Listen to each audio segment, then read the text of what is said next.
Good evening and welcome to the Africa Magazine. Secretary General Kofi Annan, who last week was awarded the Nobel Peace Prize, along with the United Nations, said, "The honor," and I quote, "challenges us to do more and to do better, not to rest on our laurels," end quotes. In early comments to the reporters after the announcement, Mr. Annan said the Nobel Peace Prize is going to be a great encouragement to him personally and for all his colleagues at the United Nations as they look forward to pressing ahead. Speaking to the press as he left his residence in New York last week, the Secretary General said the prize was an indication that the UN is a very important organization in this interdependent world where we have to work together. The challenge ahead, he explained, was to move forward and work with governments and make sure that there was true international cooperation and multilateralism. Asked how he personally felt, the Secretary General said, humbled but also encouraged. Zaria-based leader of the Islamic movement in Nigeria, Sheikh Ibrahim al-Zakzaki, has strongly condemned the ongoing US attacks on Afghanistan, describing it as callous, unjust, and another form of terrorism against innocent people. He said the attack is no doubt a war declared on Islam and Muslims. Sheikh Zakzaki, who reacted to the attack while addressing thousands of Muslims at Babandodo Square in Zaria, where they were celebrating the movement's annual Days of Martyrs, warned the United States to halt the attacks in the interest of global peace or face divine humiliation. The media can expose corruption and increase pressure for better governance even in a country with regulatory and informal controls on the press, the World Bank has observed in its World Development Report for the year 2002. Highlighting the importance of the media in development, the report, which was launched last week, stated that by providing information to the public, the media increases transparency of government action. The World Bank reports that the media can help build consensus required to fight corruption, creating the public disapproval that presses corrupt agents to resign, and raising the penalties for corruption, the report states. Organization of African Unity Secretary General Amara Essi met with senior officials at the State Department last week and delivered a message of support for American action against international terrorism, including one from Libyan leader Muammar Gaddafi. His meeting followed the devastating attacks in New York and on the Pentagon building September the 11th that may have killed as many as 5,500 people. Essi pointed out that people from 60 countries lost their lives in the attacks, including more than 25 from African nations. And he added, no matter what motives are advanced, there can never be any justification for such slaughter. The Ivorian, who was recently elected to head the OAU, spoke to the Washington File at the Malian ambassador's residence. He said he was in the United States briefly to deliver a speech on conflict resolution to the Fund for Peace, a non-governmental organization that works on peace issues worldwide. Essi said that during his meeting with Secretary of State Colin Powell and Assistant Secretary of State for African Affairs Walter Cantina, he made the point that US military action against Afghanistan, which began the day after he spoke, would be appropriate and was legitimized by recent resolutions passed by both the United Nations General Assembly and Security Council and his own more than 50-nation organization. Economic security for the continent of Africa was also a prime topic in the conversation with US officials, Essi said. In that regard, he said he hoped the issue of debt relief for Africa would remain a top priority of US officials interested in strengthening US-African ties. The news segment is brought to you courtesy of allafrica.com. Take a look through a window into the lives of more than 800 million Africans through the eyes of more than 80 African publishers. Log on to allafrica.com. Allafrica.com. All Africa, all the time.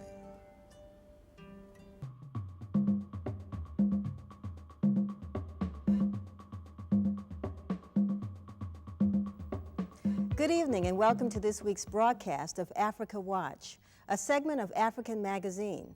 I'm your host, Denise Rolark Barnes. With me in the studio today is Barbara Arnwine, who is the Executive Director of the Lawyers Committee for Civil Rights Under Law. And also joining me is Ibrahim Fakara, a journalist with the internet news service allafrica.com. Our topic of discussion today will be a focus on the recent World Conference on Racism in Durban, South Africa, and also a particular interest, the issue of reparations. Welcome to All Africa, Thank you very much. Our program. Wanted to begin with you, Barbara, if you don't mind. You attended the World Conference on Racism in Durban, held in the latter part of August, 1st of September. Give us, if you would, a brief and general overview of what happened at that conference, and again, particularly as it relates to the issue of reparations. Well, there was two separate meetings. One was the NGO Forum, which featured mainly people who were non-governmental representatives. And then there was the government meeting, which is the World Conference itself. At each meeting, what was significant was that Africans and African descendants came together and worked in coalition throughout the two meetings to make sure that issues that were important to our people were addressed. And what was very significant is that in each of the documents that was produced from the NGO Forum, their declaration and program of action, and from the World Conference by the governments, their declaration and program of action included recognition of the issues of Africans and African descendants throughout the diaspora, and included the recognition of the need for reparations to address the crimes of slavery and colonialism. When we talk about reparations, and again, Abdurrahim, you did not attend the conference, but as a journalist, of course, I'm sure you have a world perspective on the issue of reparations and how it impacts Africans around the diaspora. And so if you would, for us, at least give us sort of your impression from your coverage of how the issue is covered, maybe from an African-American perspective or Africans around the globe. Well, I was in the very fortunate and unique position that basically allowed me to follow the debate about the Durban conference in various parts of Africa through allafrica.com, which basically has agreements with over 100 different news organizations throughout the continent. So it was a good place to follow that debate. Let me say that in the period preceding the Durban conference, the echoes that we got of the Durban conference in the African press, be it the Anglophone press or the Francophone press, the overall impression is that there was a sort of confusion as to what the conference was actually going to address. To start with the title of the conference, it was an incredibly long title. So many issues. It was racism, it was xenophobia, it was all these different things. And therefore the impression that was created in people's minds in various African countries, and also in the minds of some African Americans and Africans in the diaspora around the world, in Europe as well, is that some people thought that maybe this is about giving people lump sums of money in compensation for what their ancestors suffered during the slave trade.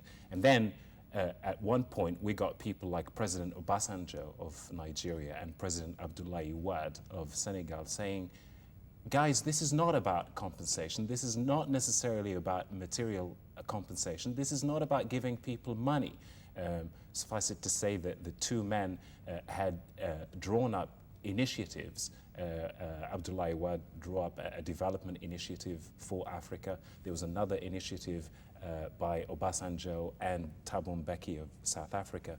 And these people, they said, okay, we're going to go to the conference, we're going to discuss these issues, but we have these initiatives which we will invite the West to look at and therefore address the issue of racism, xenophobia, slavery through the prisms of these initiatives. And I think that the Africans are still working through that. How did that play out, though, at the conference, Barbara? Well, it was very interesting because the main voice for the African nations at the conference is what's called the Africa Group. It is an organization of all the African nations. And throughout the process, they were working on what they called the Africa Group non-paper. It was a paper that was introduced at the third PrepCom in preparation for the World Conference and drew a lot of criticism from both African nations and from African descendants, because we were very disappointed with the first draft of the non-paper because it left out African descendants. It was only about reparations or developmental aid and other forms of reparations to nations and not to peoples. Let me get you quickly, I had to interrupt, but when you define African descendants for me, are you talking about Africans who are no longer on the continent?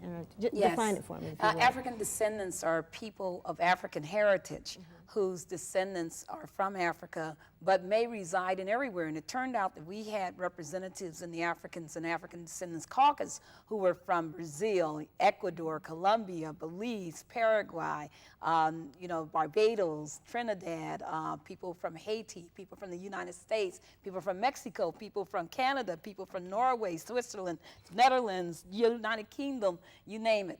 I mean, we are everywhere. Right.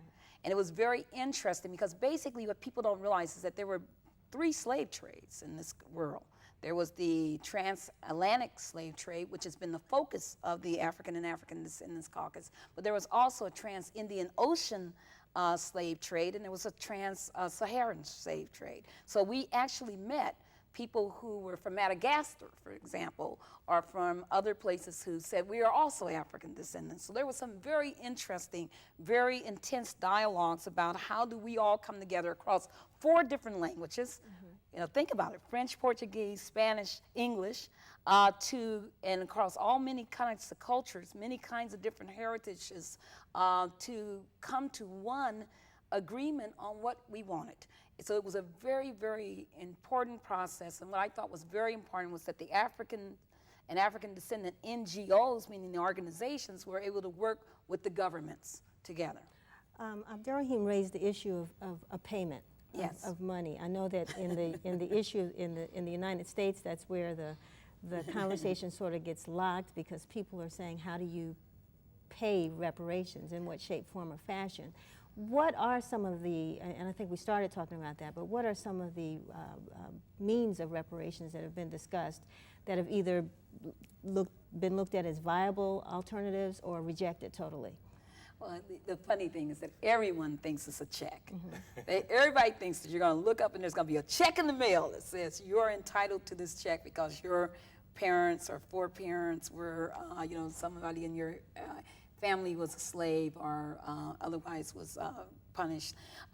What people don't realize is that reparations actually is a very broad concept. It is a form of redress that attempts to make whole victims through any kinds of means. For example, one of the huge discussions for both African descendants on the continent and African descendants in the throughout the Americas was the question of question of health care, the question of economic development for various communities, the question of education, my goodness, it's a real problem everywhere.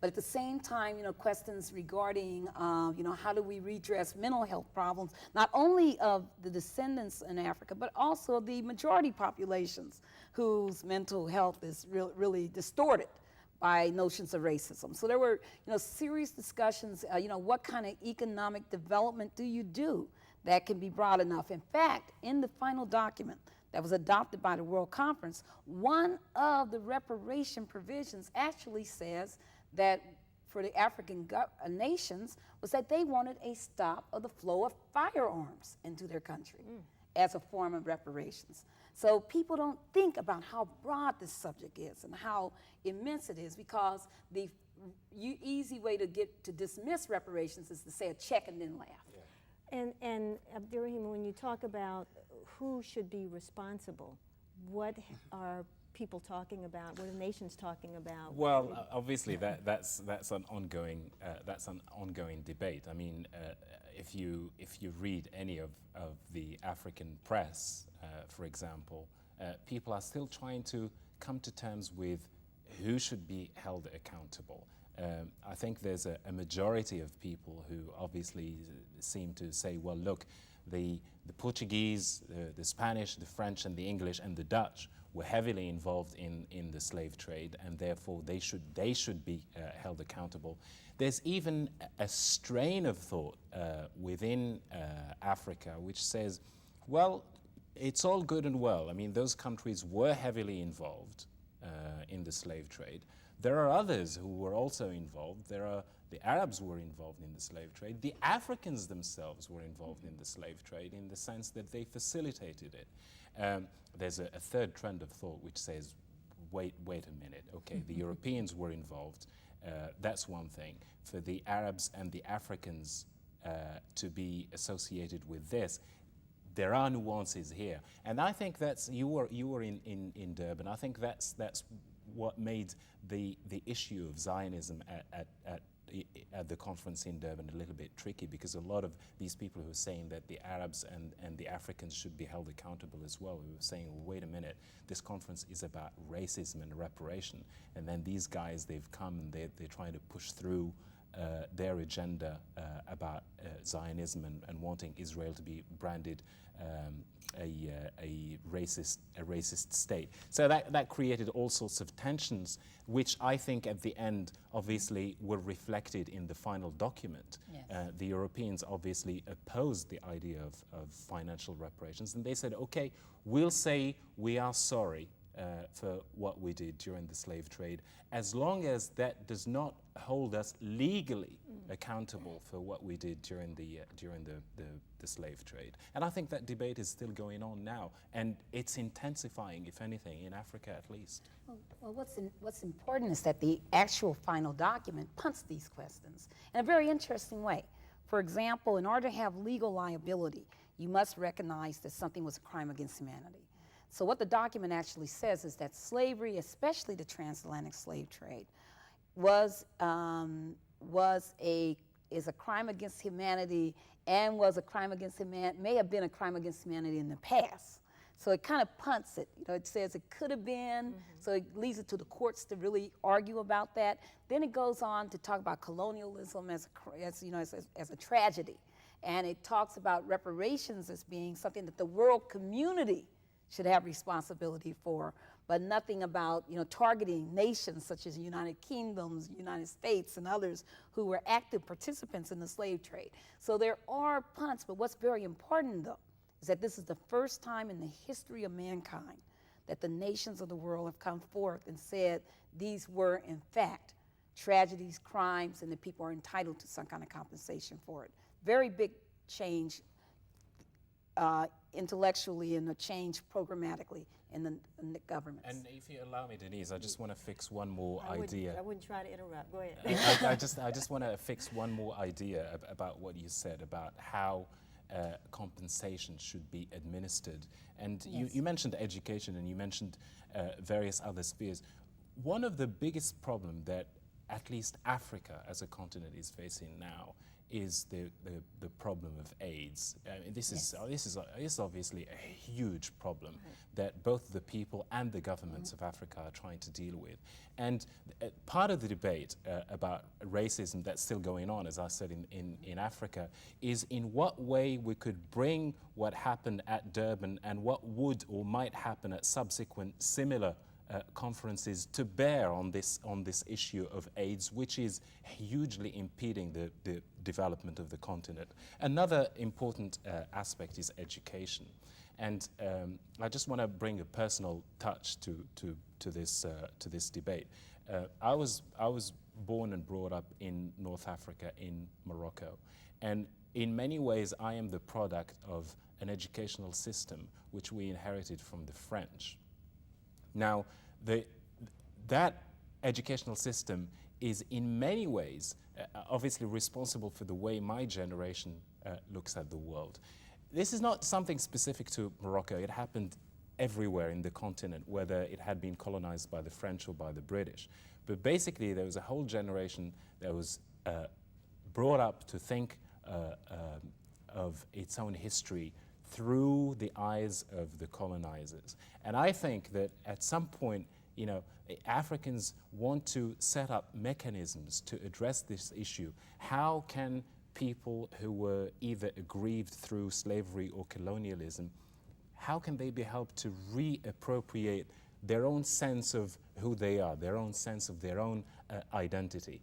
This is not obviously a material issue, but it's a psychological issue. But I think that whatever the shape or form the reparation might take, or a reparation program might take, I think it's definitely something that we want to look at as well. It almost reminds me of our issue here in America during the 60s when folks were fighting for African, black history in our educational system here because of the lack of understanding that Africans who were living in America or African Americans knew about our history as well. And I think that's a good point to raise. Barbara, you wanted to add something to that? Yes, I was just going to say that it's very important that in the documents that you'll find very interesting when you see the World Conference Program for Action is that there's a real call for educational mechanisms, not only to educate the populace regarding, racial tolerance and ethnic tensions, but a lot of focus on, on psychological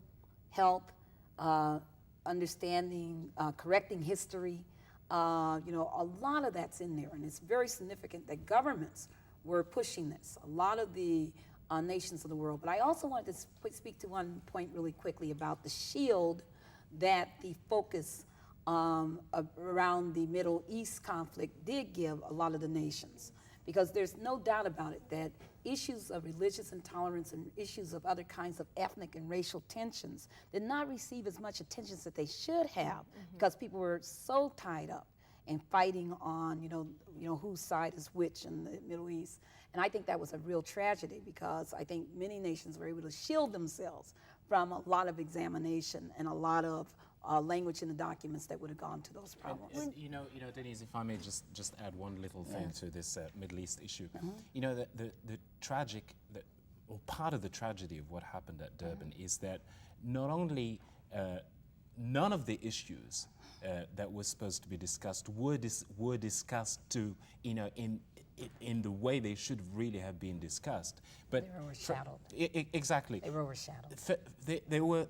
They were absolutely sidelined. And of course, what we heard that were not there through the media had nothing to do with the media coverage was horrible in the United States. Exactly. Very distorted. But for the Arabs who went to Durban, and we've got a couple seconds left. So sure. For the Arabs who went to Durban to push the issue of racism, this is an emotionally charged issue in the Arab world. We understand why they did it, but I think at the end of the day, they did a disservice to themselves because a lot of people around the world thought these guys, they come to Durban and they sideline the real issue. Yes. And I think that's something that in future conferences they want to look at. Well, you raised the issue of the future, and that's where we want to go from here. Where do we go? What does the future hold as it relates to not only the issue of racism, but also reparations? And Barbara, you got the last word on it. Two really important things. The African and African Descendants Caucus continues to meet. It, in fact, will have a big worldwide meeting in August of next year, of 2002, most likely in Barbados. There will also be other meetings and points for people to work. There's a big conference being held next year in South Africa on the Summit on Sustainable Development that will also be a part. These issues of reparations are never going to die. They're going to keep on coming out in many, many different forums, and people will be pushing for implementation of the documents out of the World Conference. I want to thank you. There's so much more we could talk about, but thank both of you all for being with us today, and thank you as well for watching us here at our program, and we hope to see you next time. Thank you. Pleasure. Good evening, and welcome to our editorial segment, Drum Beat. During our broadcast last week, we remarked that no one voluntarily provided us with feedback to our premiere show. Little did we know at the time of that broadcast that a flurry of emails lay in our inbox in response to our debut segment on public affairs titled Echoes of an African Renaissance. I'd like to remind all that my role here essentially is to talk you, our viewers, into replacing me on this spot. We respect your say. Thus, once again, we wish to let you know that Drumbeat is a forum where you can express yourself on any issue relating to this program. Among the reactions to our broadcast that have been pouring in is this email from Dr. John Oliver Davis Cole, who is originally from Freetown, Sierra Leone, where he writes, "I just want you to know how delighted I am to learn about this television show. I enjoyed the last show, and I hope you will continue to educate the world on positive developments in Africa. I'm just tired of all the bad publicity, and I hope that the audience will grow to include all Americans and other people in the Western world. Keep it up. Another viewer who saw the show and commented was Joanne Jessen, Director of Publications at the American Speech Language Hearing Association, ASHA, and this is what she had to say. I saw your program and was very impressed. You did a great job and I learned a great deal that I had not known before. I hope that it was the kind of success that will lead to many more in the series. I want to conclude by pointing out that Ms. Jessen was speaking in her private capacity and not as an official of ASHA.